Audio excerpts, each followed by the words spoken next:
Por que nós fazemos um acordo legislativo? Nós fazemos um acordo legislativo porque a lei todo mundo é obrigado a cumprir.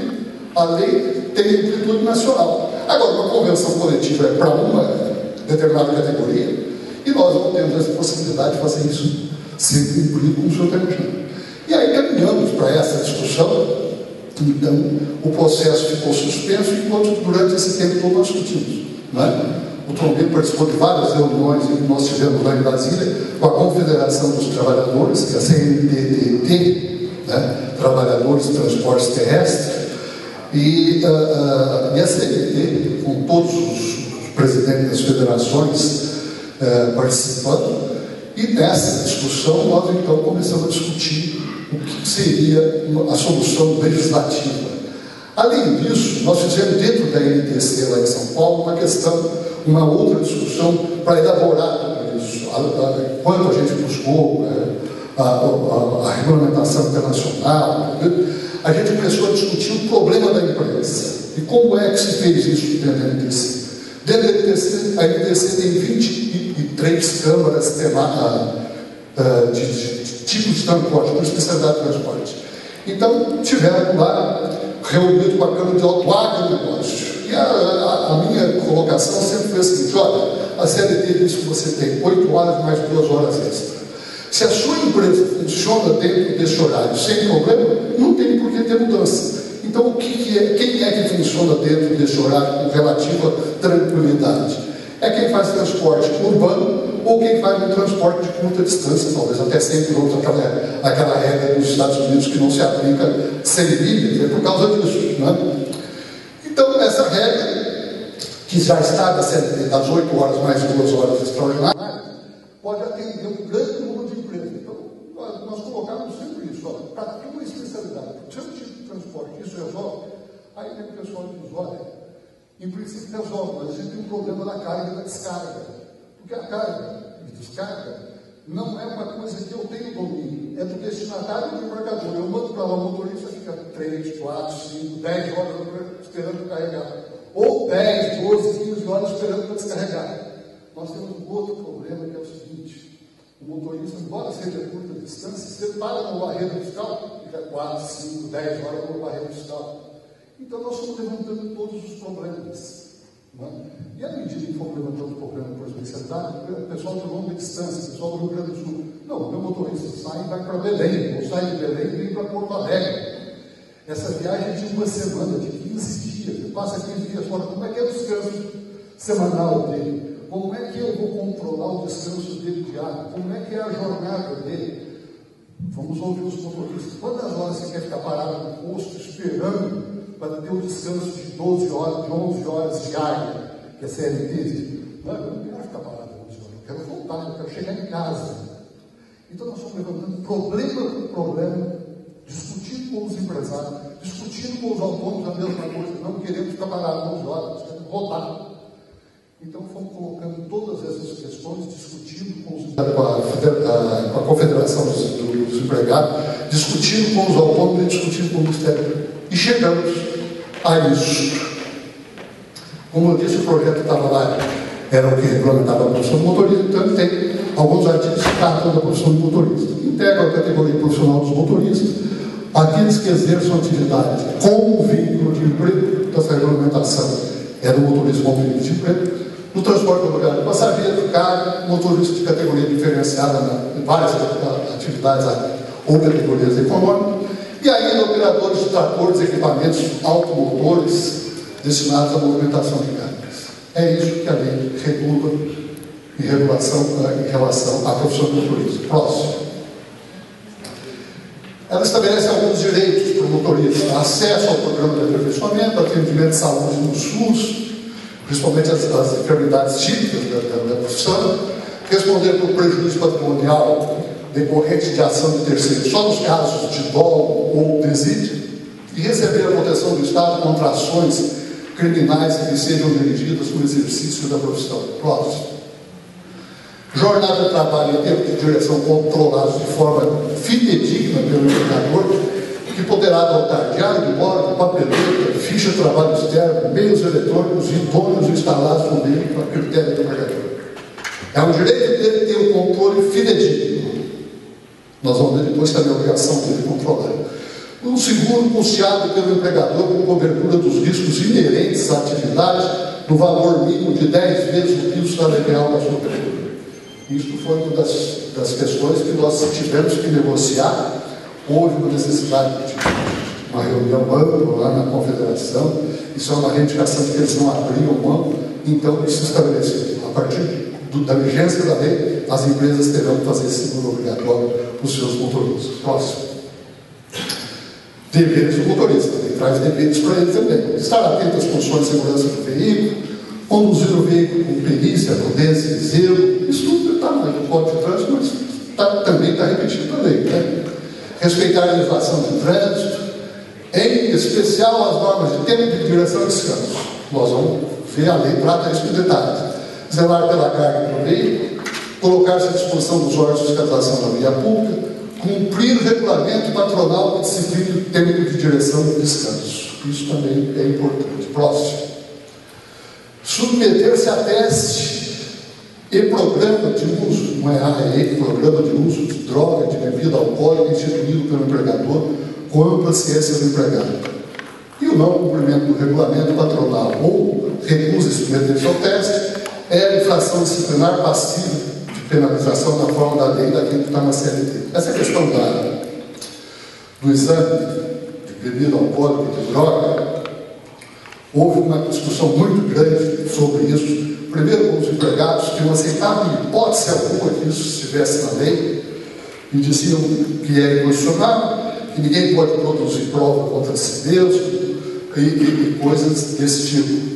Nas reuniões com o Ministério Público que nós tivemos, houve inicialmente a mesma reação do Ministério Público, dizendo: olha, isso é constitucional, nós não podemos aceitar que isso seja estabelecido na CLT, porque é contra o empregado, porque é constitucional, Aí eu falei, um dia eu cheguei numa reunião e falei: bom, doutor, se é constitucional, o senhor precisa entrar com uma ação de inconstitucionalidade, o senhor ou o Ministério Público, contra essa resolução da ANAC, que diz que os trabalhadores do setor aéreo de transporte têm que cumprir exatamente isso que está aqui.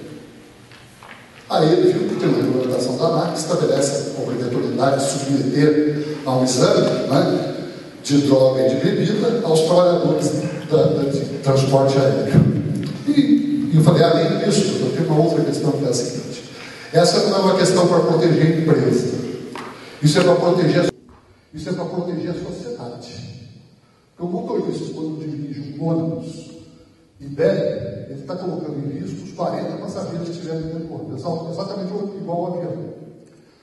Além disso, ele está colocando em risco todo mundo que passar por ele na estrada, na rua, e assim por diante. E o motorista fica a mesma coisa. Então, se o Ministério também tem como dever defender a sociedade, nós precisamos achar uma fórmula de colocar isso. E aí, depois de muita discussão, a fórmula acabou sendo essa. Próximo. Além disso, nós discutimos muito que as questões da jornada de trabalho não poderiam estar no estatuto esparso como uma lei esparsa. Nós entendemos que a CLT é o local correto de colocar qualquer coisa que trate de jornada de trabalho de qualquer tipo de trabalhador. Se nós temos uma CLT, então vamos colocar isso dentro da CLT. Porque na Justiça do Trabalho, o que se aplica em primeiro lugar é a CLT. Né? A legislação esparsa, dependendo de como ela disponha de qualquer coisa, aplica-se ou não se aplica, dependendo da forma como a coisa é colocada. Né? E aí vai prevalecer o que tiver na CLT, e se houver qualquer conflito, vai prevalecer o que tiver dentro da CLT.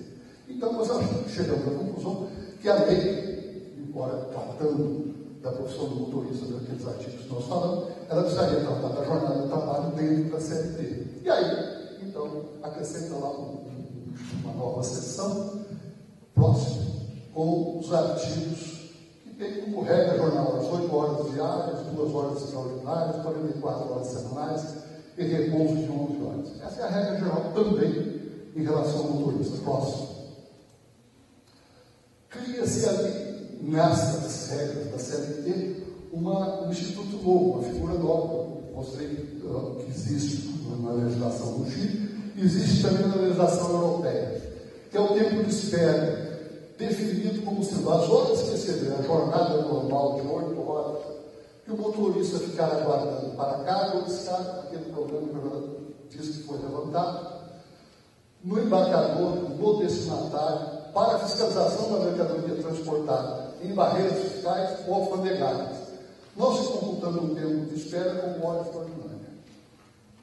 Aqui, a criação dessa leitura é para dizer, olha, isso não é hora extraordinária e isso não depende da empresa. Porque se o motorista que vai fazer a viagem internacional para em Uruguaiana e fica 3 dias esperando para ser fiscalizado, como é que é isso?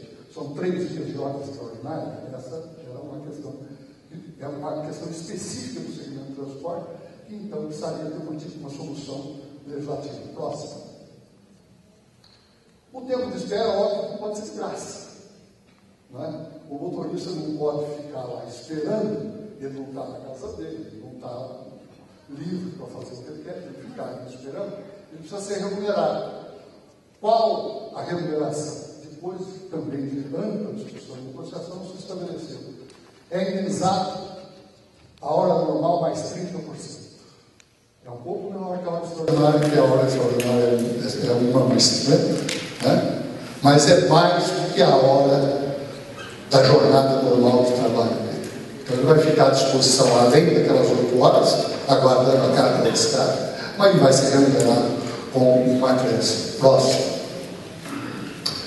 A legislação vai ter artigos específicos tratando de regras especiais para longa distância. Então, aquelas regras normais lá se aplicam ao transporte de curta distância, todo tipo, mas de longa distância, então, precisaria ter uma regra especial. E aí, uma lei se define como regra de viagem de longa distância, aquela que o motorista profissional deverá permanecer fora da base da empresa ou da sua casa por mais de 24 horas. A partir disso, então, ele é considerado uma viagem de longa distância. Não se colocou quilometragem, havia uma proposta dos autônomos que queria colocar 700 quilômetros. Eu falava, 700 quilômetros. Não, o motorista roda 700 quilômetros num dia, mas não volta para casa. Para ele voltar para casa, então você roda 500, 700. Ele tem que voltar são mais 700, dá 1.400. Então teria que ser a metade. Bom, em São Paulo, aqui no Paraná, dá para voltar talvez 400 e voltar no mesmo dia. Mas lá para cima no Brasil, essa lei é o Brasil inteiro, não dá para colocar uma mesma regra. Então, ao invés de colocar a quilometragem, que era uma das discussões, se colocou o tempo que ele vai ficar fora. Próximo. Nessas regras de longa distância, o motorista empregado, aqui dentro da CLT, não pode dirigir o veículo por mais 4 horas ininterruptas, ficando obrigado a observar o intervalo mínimo de descanso de 30 minutos a cada período. Ele deverá observar um intervalo mínimo de 1 hora para a refeição. Então, essas 4 horas está dentro daquelas regras que nós vimos de direito comparado. Próximo. Ele vai ter obrigatoriamente um intervalo interjornada de 11 horas para resolver aquele problema do motorista que não quer ficar parado 11 horas num posto lá no sertão da Bahia, sem fazer nada durante 11 horas. Ele se colocou o seguinte: ele pode ser fracionado em 9 horas mais 2, só que as 2 horas também tem que ser gozadas no mesmo dia. Vai ter que, se ele fica durante a noite 9 horas, o raciocínio é: ele para dormir, ele para, janta, faz uma distração, porque dorme. O motorista, não, mas eu durmo 6 horas, eu durmo 7 horas. Tudo bem, ele acorda, toma um banho, toma um café, deu às 9 horas, ele começa a rodar. Então, por isso o fracionamento. Só que ele tem obrigado a descansar mais 2 depois. O ideal, conversando com ele aqui, depois do almoço, a grande maioria tira um cochilo. Então, tira um cochilo de 2 horas. Próximo. Os intervalos para refeição, para descanso, para repouso diário e tempo de espera não serão computados como jornada de trabalho. O repouso diário, obrigatoriamente com o veículo de trabalho parado, podendo ser na cabine de leito ou em alojamento do empregador, destinatário ou hotel. Então, as 8 horas de repouso diário não pode ser computada com um motorista com o carro andando. Ele diz, não, foi em dupla, então ele vai descansando. Aí, discutindo isso amplamente com os motoristas, olha, ninguém dorme. Ele fica 8 horas vendo o outro dirigir e não consegue fechar,